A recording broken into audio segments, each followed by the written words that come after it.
What's going on, dudes and dudettes? And just the other day, woo! USC got one of my favorite high school players, Steele, from St. John's Bosco. He's one of the best shutdown corners in this year's class coming in. And, you know, a lot of people are comparing him to Richard Sherman, and that's one of his top guys he looks up to. So hopefully if he's anything close to that, then that'd be awesome to have on the team.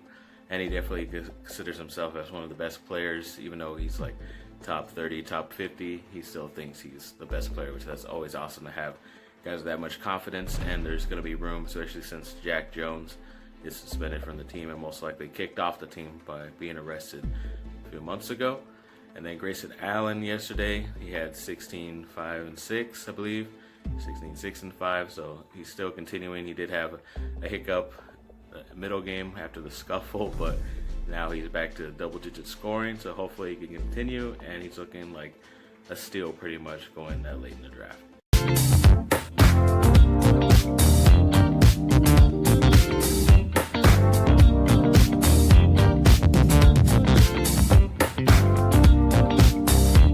And Lakers rookie Moritz Wagner got 16 and 8. So that's good for him. Hopefully he continues. He did struggle in the middle game also as well. He barely got any points up. So he's scored double digits in 3 games, so that's awesome. Hopefully he can still continue it. And Marvin Bagley scored in double digits again for him, but he did come out with, they were saying a groin or a hip. And it turns out the MRI is a hip, so hopefully that doesn't keep him out for very long. He is showing promise, especially yesterday, going up against DeAndre Ayton, the number 1 pick and number 2 pick, but hopefully he can get better and come back and hopefully play in a few more summer league games.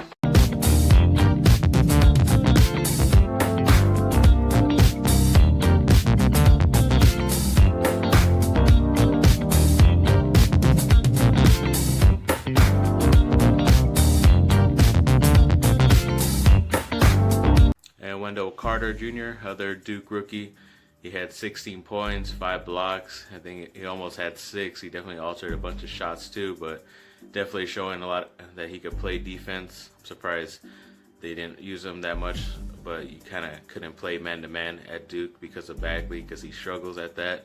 Even though Bagley did get a lot of blocks because of how good his second jump is, but for some reason they never wanted to play man-to-man, which is crazy. They probably would have had a little bit more success, especially how good Wendell Carter's looking right now, but he's shown he's very versatile, and hopefully he continues his hot streak. Then Josh Hart, the veteran, you could say, even though he's in his second year out of Villanova for the Lakers, he scored 24 points, and just obviously showing that he's too good for the summer league. But I'm sure if Lonzo Ball was even close to healthy, he would be playing. Kyle Kuzma and Brandon Ingram, of course, aren't going to be playing because they're just too untradeable at this moment, but Josh Hart definitely looks more untradeable at this moment than Lonzo Ball does, but whenever he gets healthy, we'll see what happens with that fiasco.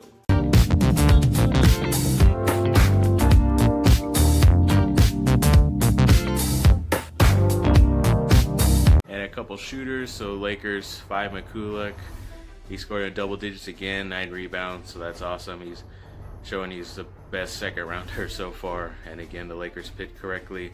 Obviously he's one of the guys I said they should pick up, but he was at the end of my list. But Trent Jr.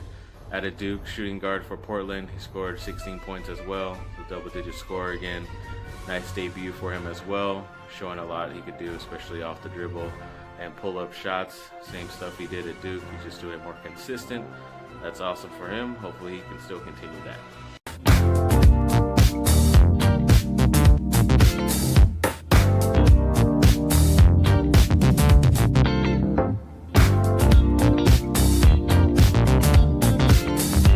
So Giles, the almost forgotten number 1 player in his high school recruiting class because of injury, but he's looking great so far in these few games. A lot better than Bagley, just because obviously he's a few years older and stronger at this moment. But he did get set double-digit points as well. Good for him. Hopefully he can still continue his success and maybe get into the rotation with a very young Sacramento team.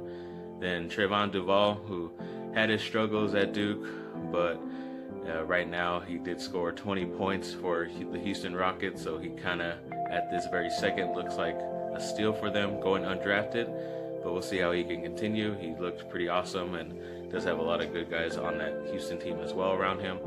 So hopefully, as of right now, I think he shined the most out of those guys. So that's pretty cool to see him showing up, and hopefully he can continue it. And then also, Jason Verrett is hoping to finally, since he's healthy, be able to contribute a lot to the Chargers, since the last 2 seasons have been injury-ridden. But it's like, come on, man. Of course you're going to say that, and you have to, because it's going to be a contract year for you anyways. You know you're not going to get an extension from the Chargers, so if you don't get a contract from them at the end of the year, you're definitely playing for a contract somewhere else. So hopefully that's motivation for him to get better, and we'll see how this goes. But thanks for watching, people. Like and subscribe. Comment down below. Let me know what y'all think. Drink plenty of water. Even though it is getting cooler, still drink plenty of water. And have a great rest of your day.